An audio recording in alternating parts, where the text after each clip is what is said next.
Oke, halo. Hari ini saya akan membantu Anda semua yang sedang kesulitan mencari pekerjaan. Nah, di sini saya akan siapkan ya beberapa catatan. Saya sudah catat di depan saya ini ada banyak contekan sekali untuk membantu permasalahan Anda. Di tahun 2025, 5 tahun, 10 tahun ke depan sampai 2035, Indonesia itu inflasinya sangat tinggi, teman-teman ya. Masalahnya itu yang pertama. Kemudian suku bunganya itu juga sangat tinggi. Nah, Anda yang kemarin digemparkan ya untuk mencari pekerjaan lewat job fair, ya, hanya datang saja, disuruh scan barcode, tidak ada kelanjutan apapun. Ya, pemerintah sudah menyediakan 19 juta lapangan pekerjaan, katanya. Ya. Tapi pada kenyataannya 19 juta pengangguran itu sangat parah banget teman-teman. Apakah kita harus menyalahkan pemerintah? Tentu saja tidak. Di sini kita tidak boleh menyalahkan siapapun ya. Yang terpenting untuk mencari solusinya, kita harus tahu permasalahan dan kemudian cari jalan keluarnya. Lanjut, masalahnya apa? Yang pertama tadi ya, inflasi tinggi, bunga suku cadang naik. Kemudian yang kedua adanya kecanggihan teknologi ya. Sekarang ini AI ya, kalau orang awam menyebutnya AI ya. Kalau orang pro menyebutnya AI ya, seperti itu. AI ini mendapatkan sebuah pekerjaan yang baru menurut saya. Teknologi baru langsung mendapatkan pekerjaan yang baru. Dulu admin-admin yang ada di perusahaan itu ya balas chat broadcast, kemudian membuat Excel ya. Sekarang kursus Excel nggak laku teman-teman ya, atau kursus Word ya, atau Microsoft Word itu sekarang nggak laku, semua dikerjakan oleh AI atau AI. Itu yang menjadi lebih sulit ya, kita saingannya dengan robot seperti itu. Yang ketiga adalah hanya punya ijazah ya. Hanya punya ijazah. Lalu terus kenapa Mas kalau hanya punya ijazah? Nah, kalau Anda hanya punya ijazah, kemarin yang digemparkan itu ya di Jakarta, Semarang, dan kota-kota besar lain, datang job fair bawa ijazah semua. Mulai dari sekolahan mungkin SMP sampai S2 ya bawa ijazah semua, ingin mencari pekerjaan ya. Tapi dia tidak terfikirkan kalau semua orang yang datang di tempat itu semua juga punya ijazah ya. Jadi 19 juta itu pesaing Anda itu sama-sama memiliki ijazah. Anda nggak pernah mikir Anda itu harus memiliki skill ya, agar bisa diterima di perusahaan seperti itu.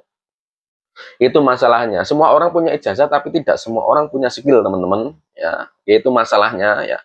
Yang nomor 3. Kemudian yang nomor 4 adalah uh, penerimaan itu sekarang menggunakan ATS ya, atau applicant tracking system seperti itu. Nah, sekarang kan banyak yang ngelamar pekerjaan menggunakan Gmail ataupun ya pokoknya secara online ya, mendaftar, mengisi form seperti itu secara online lewat handphone. Nah, sekarang ini lebih gilanya lagi ketika kata-kata yang Anda tulis ataupun misalkan kadang ada CV yang menuliskan apa pengalaman Anda, apa motivasi Anda, dan lain sebagainya, ya ditulis seperti itu. Motivasi saya masuk di perusahaan ini, bla bla bla bla, CCC, DDD, BBB, itu terserah Anda menulis apa. Tapi kalau kata kuncinya atau algoritmanya itu nggak sesuai dengan persyaratan di CV, ya itu Anda akan ditolak secara cutman, ya, secara cutman. Itu tidak dilihat langsung oleh manusia, Anda sudah tersingkirkan. Kejem banget ya teman-teman ya. Memang seperti itu prosesnya ya untuk sekarang. Kemudian terus gimana Mas ya? Saya udah 1 tahun 2 tahun nganggur ini, bingung mau cari pekerjaan. Saya juga Mas, saya baru lulus sekolah SMA ini, saya bingung, saya hanya punya ijazah. Jadi gini ya solusinya ya. Yang pertama, Anda bisa tingkatkan skill ya. Ya seperti poin nomor 3 tadi. Kalau Anda hanya punya ijazah, itu Anda akan sama dengan 19 juta orang pengangguran yang lain. Ya. Tapi kalau Anda punya skill, itu lain cerita. Nah, apakah skill itu sebuah anugerah dari Tuhan yang diturunkan sejak lahir, dari kecil memang Anda memiliki bakat? Tidak, teman-teman ya. Skill itu bisa dibikin, ya seperti itu. Nah, pertanyaannya gini, sampean ngomong kayak gini ini sampean lulusan apa, Mas? Oke, saya jawab. Saya adalah seseorang yang lulusan hanya SMK atau penyebutan kata dulu STM-nya, Sekolah Teknik Komputer dan Jaringan.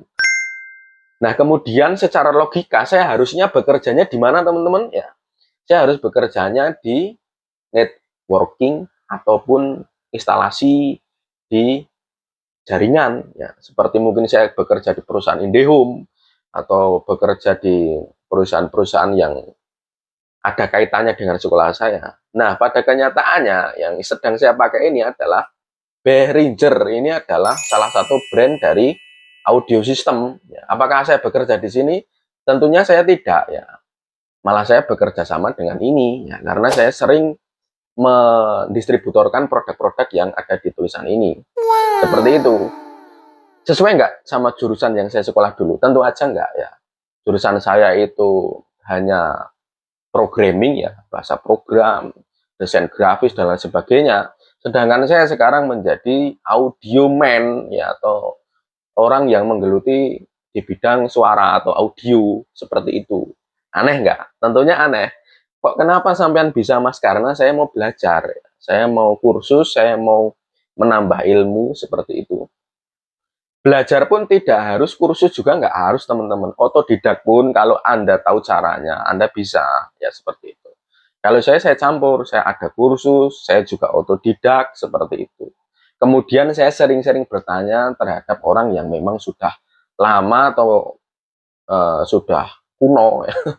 Bahasanya ya sudah master, ya, di bidang ini, ya, di bidang audio seperti itu. Makanya saya geluti di bidang ini. Kemudian yang kedua, itu adalah membangun portofolio proyek Anda sendiri.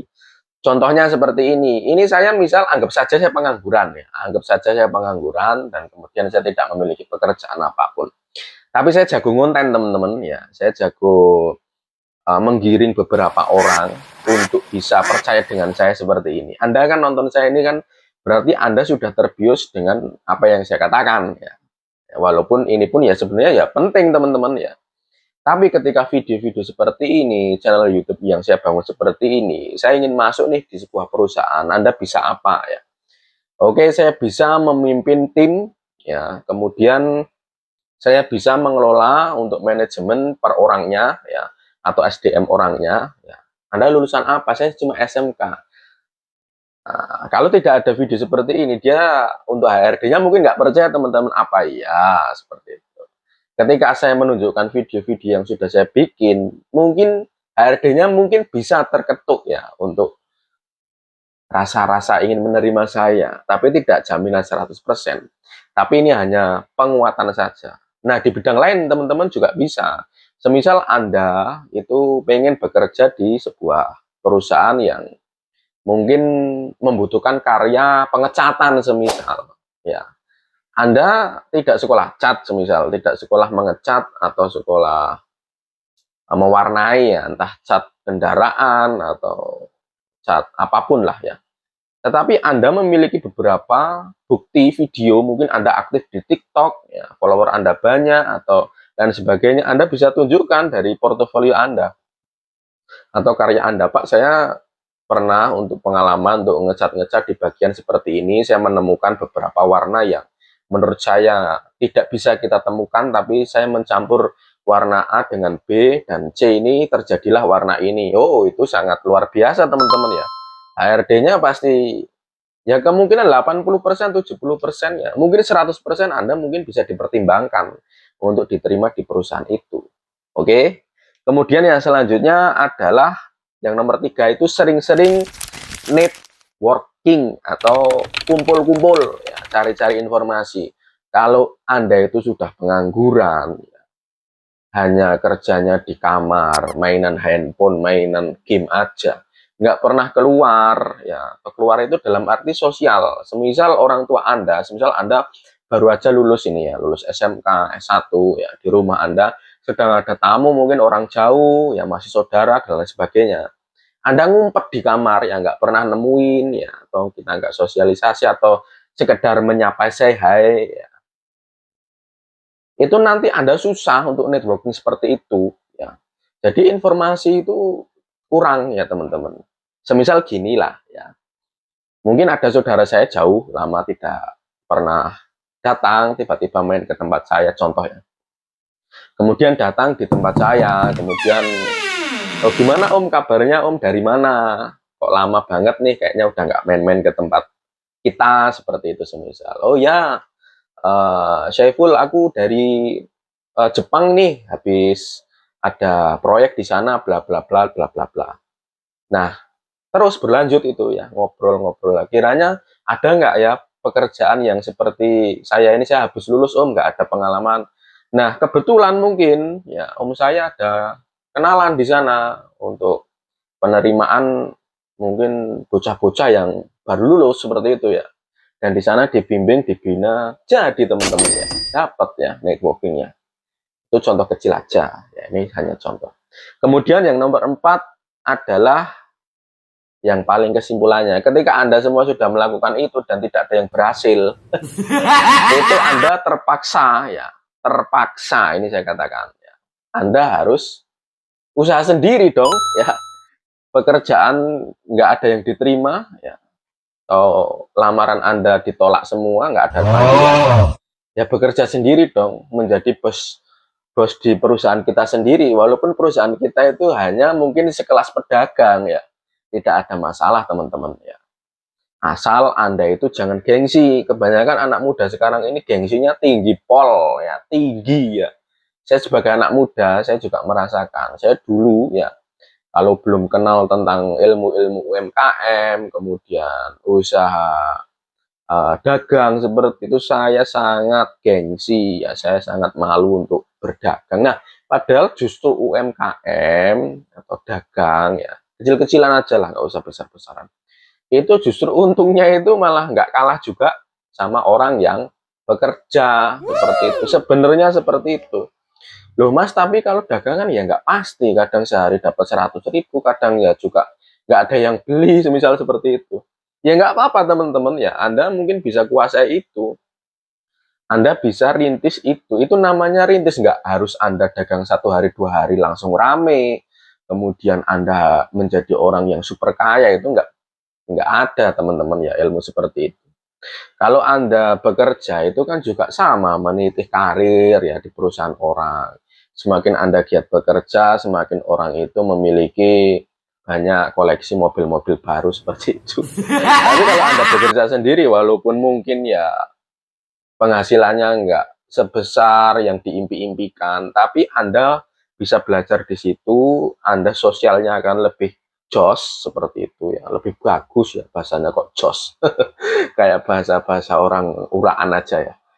Oke, jadi jangan khawatir, jangan takut, jangan gampang menyalahkan. Intinya kita hidup itu jangan gampang menyalahkan terhadap hal-hal yang mungkin merasa kita ganjal.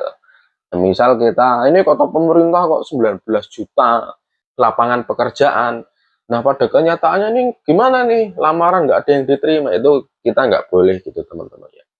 Kalau Anda mau menjadi seseorang yang kiranya mau grow up, skill up, value-nya lebih bagus, Anda tenang ya, Anda memikirkan apa sih masalahnya, kemudian dicari solusinya. Seperti itu ya. Jadi orang yang gampang emosi, orang yang gampang ngamuk-ngamuk itu sebenarnya orang goblok dalam menurut saya teman-teman. Jadi kita harus tetap stay, sabar ya. Dan jangan lupa selalu berdoa. Oke, menurut keyakinan masing-masing tentunya. Oke. Oke, terima kasih telah menonton video saya ya. Semoga hari-hari Anda setelahnya akan mendapatkan hoki, mungkin Anda diterima di pekerjaan ya. Kita saling berdoa sama-sama di kolom komentar. Mungkin saja doa Anda diaminkan oleh para penonton yang lain. Kita nggak tahu teman-teman ya. Oke. Wassalamualaikum warahmatullahi wabarakatuh.